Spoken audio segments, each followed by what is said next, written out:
everyone, and welcome back to another episode of Q&Play, my monthly Q&A series where I answer your questions in a rambly, unscripted format. Happy Pride, by the way. This asexual is ready to answer your questions. So, first question comes from Ring of Tomato Resistance. Are you a member of the LGBTQ+ community? I don't know, I feel like I've heard it brought up a couple times, but I never got clarification. Like I said, I'm asexual, and that means yes, I am part of the LGBTQ+ community. At least, I'm pretty sure. Apparently there's debate on that, but I say that we are a member of the queer community. But yeah, there you go. I'm Arrow Ace, so therefore, yes, I think I fall under that little acronym there. There has been confusion in the past as to what that exactly means, so I guess I can clarify here. If you're unaware, Arrow Ace means that I don't experience romantic or sexual attraction, which has been a theme throughout my entire life, even before I realized my orientation.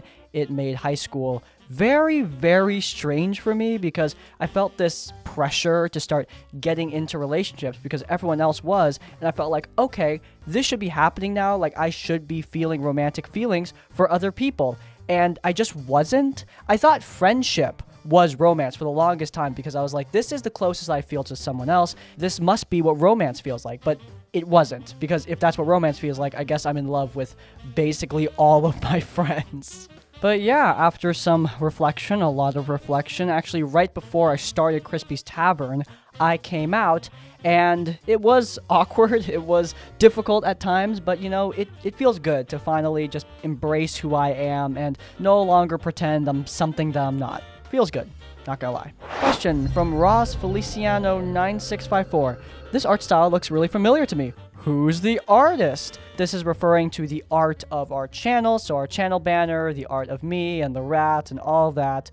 That art comes from an incredible artist named Justin Tran, also known as Oryx and Croat. He is an incredible artist who works in the Destiny community, drawing anime versions of all the guns, and I think that it's really, really cool. I've never really been into anime, but this art style it's so beautifully unique and stylized. I love the way the colors and shapes pop. I love the way they do facial expressions and express the characters that they're drawing, and honestly, Justin just did a phenomenal job drawing me. I was always nervous to finally transition into both Crispy and the IRL me as a front-facing figure for the channel. I always used the rat as the forward face of Crispy's Tavern, but as I was appearing more in videos, I wanted to put Crispy the person in the channel art alongside the rat. But like I said, I was nervous because I had never commissioned art of myself and I had no idea how it was going to turn out, but holy hell, Justin did such a good job. I've never looked this cool. I probably will never look this cool again. I'm just so happy with how the channel style has evolved and what it all looks like now. It's great. Simple as that. I love it. And hey, maybe I'll bring him back to do some more art for the channel. It was a little bit expensive, but I'm definitely not complaining. It was worth every penny. Question from Rena B. Happy Pride, Crispy. I'd like to know what motivated you to start this channel. So I have talked about this a couple times. There was a number of motivations, but I've honestly struggled to figure out what exactly put me towards the goal of start Crispy's Tavern. I do remember that originally this channel was just some dorky podcast that I did for fun just because I was bored. I was in school at the time and school was not really challenging me and I didn't really have much to do besides just work. I'm a very productive person. I don't take breaks very often and I always want something to do, something to get done.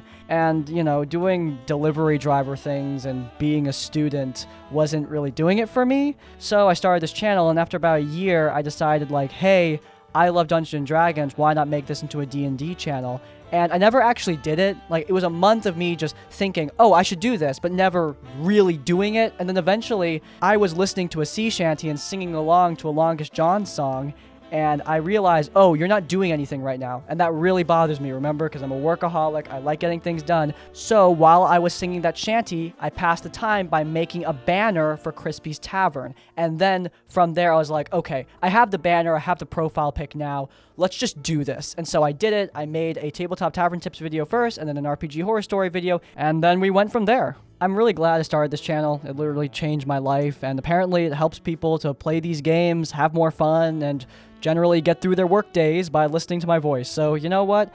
If you guys keep on listening and keep on loving it, I'll keep on going. Simple as that. Next question from Sarah Ealy. Happy Pride. Question: what tips would you give someone who wants to play D&D but has a lot of trauma around vulnerability? Context: I have a lot of anxiety and issues with acting and being put on the spot due to different experiences and mental health issues. Any help would be appreciated. Smiley face. Well, I am not an actual therapist. I'm a $5 therapist who's actually free. So that means I am a therapist, but really cheap and bad at my job. So I'm going to try my best, but just, don't take this as actual advice because, it's probably going to be bad. Or do take it as actual advice and then embrace the consequences of whatever happens. So, first and foremost, you don't need to act when you're playing Dungeons & Dragons. None of my players do any character voices in my home game. They all just act like themselves. We're playing a game together. They do role play, they talk to each other in character, but they're not playing wildly different people from who they actually are. They still role play, like I said, they still talk to characters and still reference things in the world, and they still do all the normal stuff, but it's just themselves, There's nothing wrong with that. Not every game needs to have acting in it. Though if you want to embrace that side of the game, it takes practice. Getting over anxiety is really, really hard. I've spent years trying to do it. Like I said earlier, I'm a workaholic, and that has resulted in some anxiety problems. And it takes me a while to get over, but I am getting over it. I have gotten better. That whole thing is a story for another day. But if you have issues with acting in D&D or have problems with being put on the spot, tell your DM about it, tell your fellow players about it, and maybe they'll put you on the spot less. Find that spot where you're comfortable and communicate where that spot is. You can't figure that out, though, if you never try the game. So that might result in you being uncomfortable just a little bit on your first session. Tell your party in advance, but in time, try putting yourself out there a little bit. It's gonna be hard at first, but the more you do it, the better it's going to be. I used to coach kids for competitive speech and debate, mostly on the speech end, and yeah, a lot of them started really, really nervous, but hey, over time, they got way, way better, way more forward, and that was great to see. It all comes with practice, and you can't get better if you don't practice. In case you can't tell, I am an introverted person, but I am extremely comfortable on stage. No, I don't know how that works. I don't know why a hermit like me can be just very confident and at home on the stage. I have no idea how that works. So yeah, because of that, I might not be the best person to ask this, but I hope my advice helped you. And I hope that you have fun in your future games. Next question from @Gamewrite9217. Outside of Destiny, are there any other games or pop culture franchises you are a fan of? I love so many things other than Destiny. If a game has made an appearance in this series, I probably really like it. So God of War, Ghost of Tsushima, Hi-Fi Rush, Minecraft, games like that. Destiny is a live service game, so it's a game that I play a lot because, I don't know, even though it's objectively not productive to play Destiny, I don't know why it tickles that workaholic part of my brain that likes getting things done. Don't ask me why, I don't know why. I'm objectively getting nothing done because I'm playing a video game.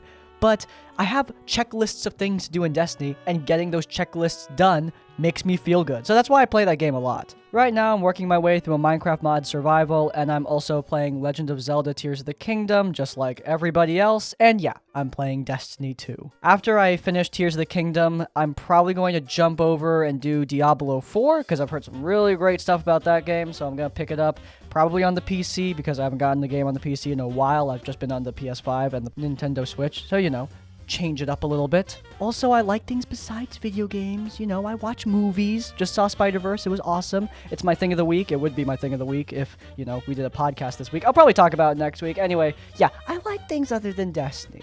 I obviously like Dungeons & Dragons. That's what this channel's about. Anyway, next question comes from LonelyLass. Happy Pride Month, my dude. How do you recommend players to roleplay more in your game or engage in decision making? I have a player who isn't comfortable yet, and my boyfriend who has been playing for a long time, as we have about a year and a half. We're all juniors in high school. Boyfriend wants to roleplay and engage, but ends up on the back burner unless I ask him what specifically he is doing.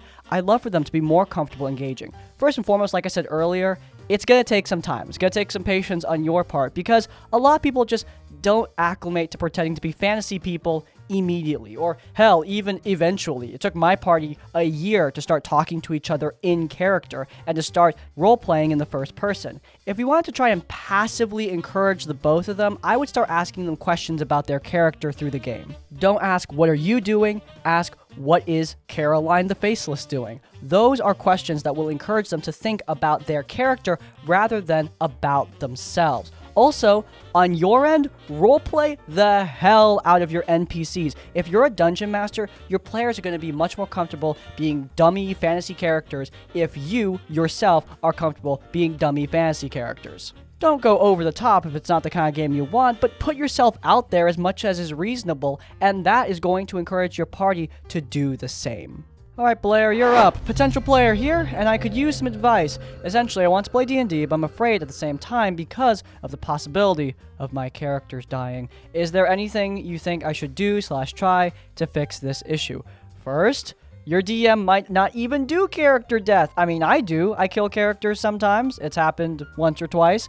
However, there are some games where character death isn't really a factor. A more wholesome magic school vibe, for example. In a lot of games, character death is possible, but as long as you're not being a complete idiot, it's not going to be a problem. The most famous character death, spoilers for Critical Role by the way, is Mollymock Tea Leaf. This happened in Critical Role Campaign 2. And while I'm not saying that the players of Critical Role were being stupid necessarily, there were a lot of mistakes made in that fight. A lot of things were going wrong. And Taliesin, the player behind Mollymock, made a couple fatal errors that led to Mollymock dying. And as long as you don't do that, you probably should be fine.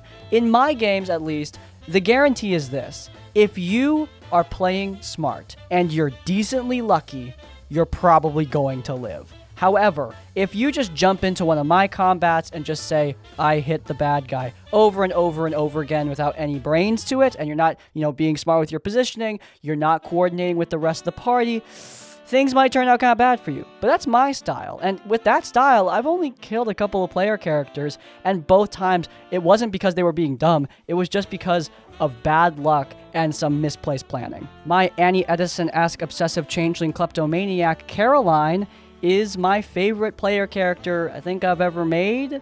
And if she were to die, that would really suck. But I'm pretty confident she wouldn't die in a balanced campaign because I'm going to coordinate with the rest of the party. I'm going to talk to the GM. I'm going to find out what kind of game this is. And I'm going to do my best to keep her alive. That's part of what makes the game thrilling for me. But hey, if you don't want player character death, there are plenty of DMs out there who would be more than happy to facilitate that. And rest assured, most DMs are only going to kill your character under very specific, very difficult circumstances. A lot of DMs aren't out to kill characters because a lot of us create arcs around characters and pre-plan way in advance, which means that killing a character means all that work goes down the drain. So trust me, a lot of us do it very, very hesitantly. Final question from SkyKid7624. Okay, tell me the stupidest thing that you or a player in your D&D campaign ever did that worked. Here we go. This is the moment that Captain Flint Strider, a character, a ranger in my D&D campaign, who has been mocked the entire campaign for being an incompetent captain and a bad pirate. This is how he became the man. Flint and the rest of the party were fighting a devil captain, the last of the pirate lords before they move on to kill the Leviathan King, master of all pirates, and reclaim the pirate throne. It's a whole thing. But anyway, they're fighting this devil captain on his flying airship. And one of his villain actions, which are basically souped up legendary actions that are much more powerful, one of those actions is to steal 3 magic items from the party and give them to 3 weak bad guys. So basically create 3 glass cannons armed with the tools of the party. It was a lot of fun, and it was hilarious watching the party lose their items and the party all reacting with anger. They immediately swore to kill this devil no matter what it took, but one of the party members, the Artificer, she lost her gun, and she kind of needs that gun to kill people. Unfortunately, she missed her attack rolls against the minion that was holding her gun, and so Flint stepped in. He had already reclaimed his magic item, and he swore he would get that gun back for his crewmate. So, he tackled the devil off of the airship, and I'm thinking, What are you doing? That is so ridiculous, because now he's falling down into the dinosaur-infested jungle below with no way to get back on. Flint is a normal human. He doesn't have wings or anything. How is he going to get back on the ship? So a round passes. I'm thinking he's pushed the devil off the ship. He's gotten the gun out of the devil's hands, but now he's trapped, falling down to the ground. And then Flint's player, Caden, reminded me, hey, I've got a once-per-day teleportation bullet. I'm going to use it to get back on the ship. And keep in mind, he's been rolling tons of skill checks throughout all of this to push the devil, reclaim the gun, draw his other gun, do all this. He's succeeding every check. And in the moment where he tells me, remember the teleportation bullet, I freaked out. That was so epic, so awesome. I completely forgot he had that item. And I swear, every time Flint pulls out that gun, he does something cool. And this was the coolest. To put an image in your head, this pirate captain charges up to a big devil, tackles him off the ship, rips a gun out of his hands, shoulders it, draws his own gun, fires it, and then teleports back onto the ship from whence he came. Awesome. Also keep in mind that we are a pretty jovial party. We make fun of each other, and we were making fun of him this whole time. Like, why'd you do that? That was so stupid. And then the moment when he corrected all of us, showed all of us, that was truly amazing. No one was joking about Flint Strider being an incompetent captain ever again. I'm confident saying he's the best damn pirate I've ever seen. Man, I mean, telling that story, I'm realizing now that in a week, Flint Strider and the rest of the Jack Carlo crew, the party of my second 2-year campaign, that story's coming to an end. That's going to be epic. A little melancholy now. I guess that's where we're going to end it. If you guys enjoyed, then please do leave a like. If you want to see more of my content, then you can check out our RPG horror story series, where we cover the best of the worst Dungeons & Dragons while you're there in the cards. Subscribe to Crispy's Tavern to get more of our content when it comes out. And finally, if you want to leave your own stories or thoughts, go down in the comments down below. If you can't think of a comment, leave the comment, the ghost, to let me know you made it to the end of the video. And that's like, comment, subscribe. I'll see you all next time. Farewell.